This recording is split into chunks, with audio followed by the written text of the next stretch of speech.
નમસ્કાર. વિશેષ દિનેશની વિશેષ રજૂઆતમાં એક વિશેષ ગુજરાતની દીકરીને મળવું છે. એ દીકરીએ ગુજરાતનું ગૌરવ વધાર્યું છે અને સાબિત કર્યું છે કે જો તમે સપના જુઓ અને સંઘર્ષ કરો અને મહેનત કરો તો સફળતા ચોક્કસ મળે છે.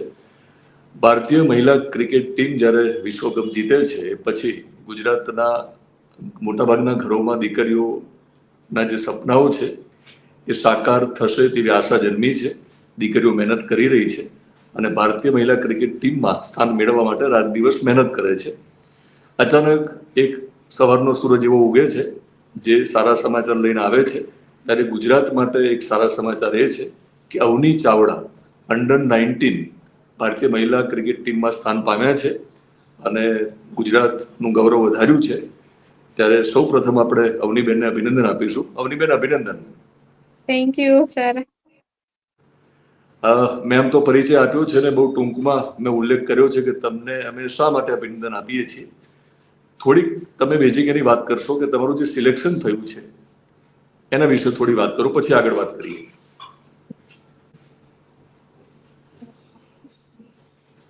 મારું અત્યારે સિલેક્શન ઇન્ડિયા અંડર-19 વુમેન T20 ના સ્કોડમાં થયું છે અને સૌપ્રથમ તો હું સૌરાષ્ટ્ર ક્રિકેટ એસોસિએશન ના જયદેવ શાહ સર છે જે BCCI એપેક્સ કાઉન્સિલ ના મેમ્બર છે અત્યારે, અને સિલેક્શન કમિટી અને ઓલ સપોર્ટ સ્ટાફ અને સમરસ ક્રિકેટ એકેડમી જ્યાં હું બોટાદમાં પ્રેક્ટિસ કરું છું, અને હેડ કોચ નિશાંત સર અને Reena ma'am, Krishna ma'am, in fact અમારા કિરણ સર, બધા કોચિસ નો બહુ ખૂબ ખૂબ આભાર માનું છું. ઓકે, ભગવાનનો આભાર માનવાની વાત આવે તો ભગવાનનો કેટલો આભાર માનશો? ભગવાનનો તો હું સૌથી પહેલા ભગવાનનો આભાર માનીશ કે એમનો ભગવાને કઈ નો કર્યું હોત તો હું અહીંયા હોત જ નહીં અત્યારે. થોડુંક સમજાવો, કારણ કે મોટાભાગના ક્રિકેટર્સમાં આપણે જોયું છે કે જ્યારે એ લોકો બહુ સારું પરફોર્મ કરે, માનો કે ઉર્વિલ પટેલની આપણે વાત કરીએ તો ઉર્વિલ પટેલ જ્યારે સારું પરફોર્મ કરે પછી એમને જે રીતે ચિઠ્ઠી બહાર કાઢી ત્યારે માતાજીને ભગવાનનો ઉલ્લેખ કર્યો હતો. તો ભગવાનને માનીને ભગવાન સાથે કનેક્ટ થઈને જો ક્રિકેટની તાલીમ લઈએ તો કેટલી સફળતા મળે છે તમારા કિસ્સામાં સમજાવો. ભગવાનને બસ આપણે આપણી જે નેચરલી ગેમ છે એ રમવાની, અને બસ ભગવાનનો ખાલી સપોર્ટ જોઈએ કે રોજ જેમ આપણે ભગવાનને રોજ જે કરતા હોય કરવાનું, એમ બસ એમનો ખાલી સપોર્ટ જોઈએ એટલે બધું થઈ જાય. બીજું કઈ વસ્તુની જરૂર નથી. એટલે પહેલા ભગવાનને કહી દેવાનું કે ભગવાન તું મને સફળ બનાવજો, હું મહેનત કરીશ. નહીં, ભગવાનને એટલું જ કહેવાનું હું મહેનત કરીશ, ફળ તમારે આપવાનું છે બસ. બરાબર. અને મહેનતનું ફળ મળતું હોય છે. હા. ઓકે, હવે તમારો ઇન્ટરવ્યુ અત્યારે એટલા માટે થઈ રહ્યો છે કે તમારું સિલેક્શન થયું છે અને જ્યારે સિલેક્શન થાય પછી જ મીડિયા ઇન્ટરવ્યુ કરે છે. પણ અત્યાર સુધી તમે જે મહેનત કરી છે કોઈ જોઈ નથી. તમે વહેલી સવારે ઉઠ્યા હશો અને ખૂબ મહેનત કરીને અહીંયા સુધી પહોંચ્યા છો, તો તમારો સંઘર્ષ અમારે સમજવો છે, તમારી મહેનત અમારે સમજવી છે. બહુ શરૂઆત કરીએ. કેટલા વર્ષના હતા ત્યારે તમને લાગ્યું કે તમારે ક્રિકેટર બનવું છે? મારે 13 વર્ષની ઉંમર હતી ત્યારે મને એવું થયું કે મારે સારું એવું ક્રિકેટર બનવું છે અને બસ ઇન્ડિયા માટે રમવું છે. ઓકે, અત્યારે કેટલા વર્ષ થયા છે તમારે? અત્યારે કેટલી ઉંમર થઈ છે? અત્યારે મારા 16 વર્ષ પૂરા થયા છે. ઓકે, એટલે 3 વર્ષના આ સમયગાળામાં મહેનત કરીને સંઘર્ષ કરીને તમે તમારા સપનાને સાકાર કરવાની દિશામાં આગળ વધી ગયા છો, બરાબર ને? હા, એટલે હું 4 વર્ષથી ક્રિકેટ રમું છું અને બસ બધાના સપોર્ટ અને એક્સપિરિયન્સ થી. બિલકુલ. એટલે મારે એ સમજવું છે કે તમે જે કહ્યું કે તમે સપનું જોયું અને સાકાર કર્યું, પણ સપનાઓ સાકાર થતા નથી, ખૂબ મહેનત કરવી પડે છે. સવારમાં ઉઠો અને રાત્રે ઊંઘો ત્યાં સુધી દરરોજ કેટલી મહેનત કરી છે સમજાવો. સવારે વહેલા 5 વાગે ઉઠીને હું ને મારા પપ્પા ગ્રાઉન્ડ જતા, ત્યાં સવારે ફિટનેસ ને એવું બધું કરતા, બેટિંગ બોલિંગ એટલે સવારમાં નેટ્સ થતી અમારી. પછી હું ને પપ્પા સાથે જીમ જતા સવારે. પછી ઇવનિંગ ના અમારે સેશન હોય એકેડમીમાં, એમાં સર પ્રેક્ટિસ કરાવે, એ જ કે એકેડમીમાં જે રેગ્યુલર નેટ સેશન થતું હોય એ. પછી ફિલ્ડિંગ સેશન હોય વીકમાં, એવી રીતે સેટ કરેલું હોય. અને પછી નાઈટમાં પર્સનલ સેશન હોય એ અટેન્ડ કર્યા હતા. તો અવની, શરૂઆતમાં તમે સપનું જોયું ક્રિકેટર બનવું છે, તો શરૂઆતમાં કોચિંગ ક્યાં લીધું તમે?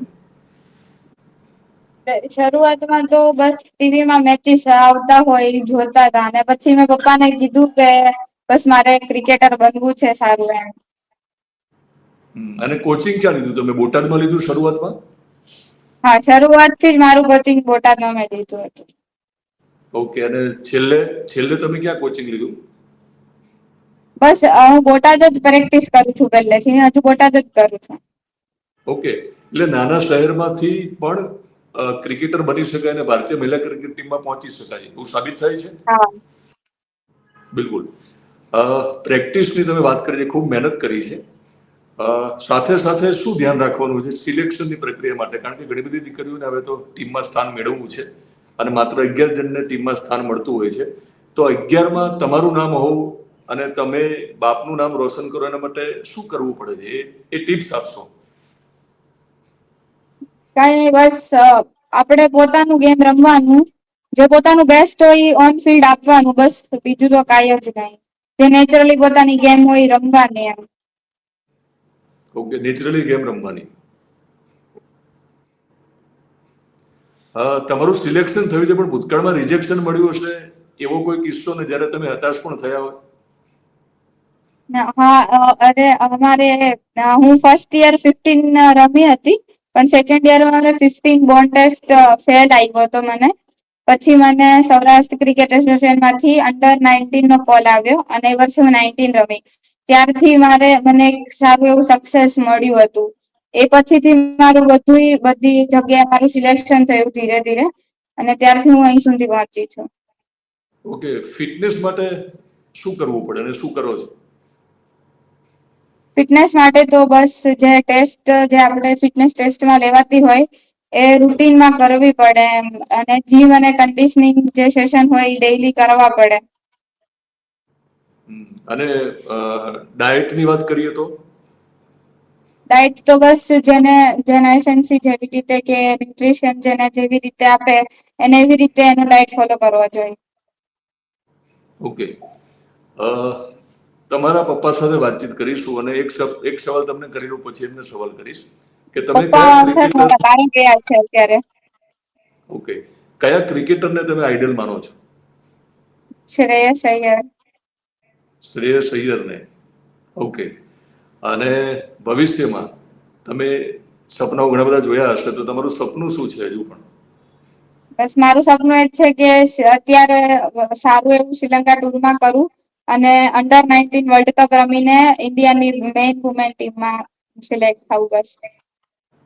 ઓકે, હવે પછી તમે જ્યારે રમવા જવાના છો તો થોડોક એનો ઉલ્લેખ કરશો જેથી ઓડિયન્સને ખબર પડે કે તમે ક્યાં રમવા જવાના છો અંડર-19?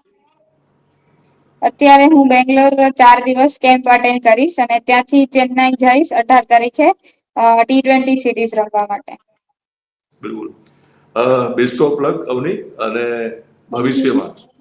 ભવિષ્યમાં તમે જ્યારે ભારતીય મહિલા ક્રિકેટ ટીમમાં સારું પરફોર્મ કરો ને રમતા હશો ત્યારે એક જુદો ઇન્ટરવ્યુ કરીશું. Best of luck. Thank you.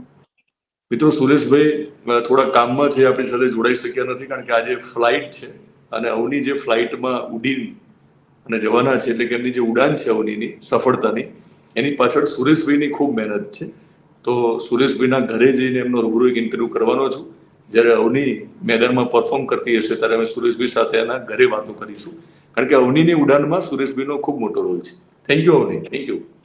Thank you.